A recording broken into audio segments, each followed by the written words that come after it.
ஒரு குட்டி கதை மாதிரி ஒரு ஆட்டோக்காரர்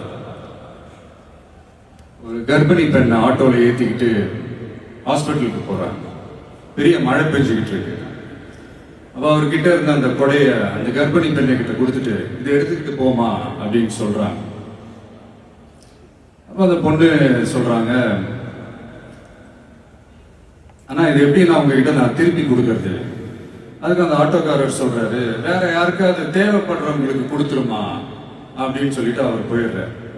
அந்த கர்ப்பிணி பெண் அந்த கொடையை எடுத்துக்கிட்டு ஹாஸ்பிட்டல் வாசலுக்குள்ள போகும்போது அந்த வாசல்ல ஒரு பெரியவர் மழைக்கு பயந்துக்கிட்டு அப்படியே கை கட்டிக்கிட்டு நின்றுட்டு இருக்கிறாரு.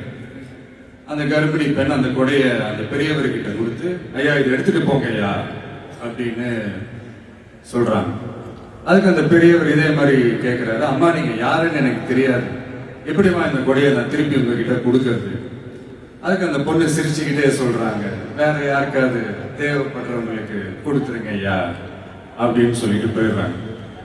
உடனே அந்த பெரியவர் கொடையை எடுத்துக்கிட்டு பஸ் ஸ்டாப்புக்கு வராரு. பஸ் வருது, ஏறி போகும்போது அங்க பாக்குறாங்க ஒரு பூக்கார அம்மா பூவை வச்சுக்கிட்டு ஒரு அட்டையை இப்படி மழைக்காக பிடிச்சிக்கிட்டு உட்கார்ந்துட்டு இருக்கிறாங்க.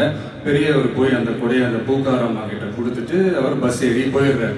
பூக்காரம்மா அந்த கொடையை எடுத்துக்கிட்டு வீட்டுக்கிட்ட வரும்போது அங்க ஒரு ஸ்கூல் படிக்கிற பொண்ணு பேக் எல்லாம் மாட்டிக்கிட்டு மழையில ஓடி வர்றாங்க.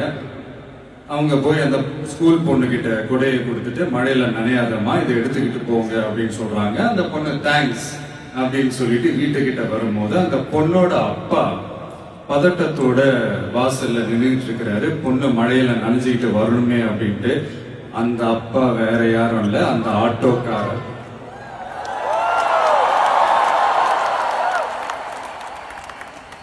அந்த குடை அவர் கொடுத்த குடை.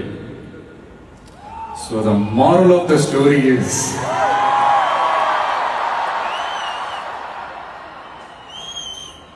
முடிஞ்ச வரைக்கும் எல்லாருக்கும் சின்ன சின்னதா ஒரு நல்லது, சின்ன சின்னதா ஒரு ஹெல்ப் அது செஞ்சு இருந்து பாருங்க. லைஃப் ஒரு மாதிரி ஜாலியா இன்ட்ரெஸ்டிங்கா இருக்கும்.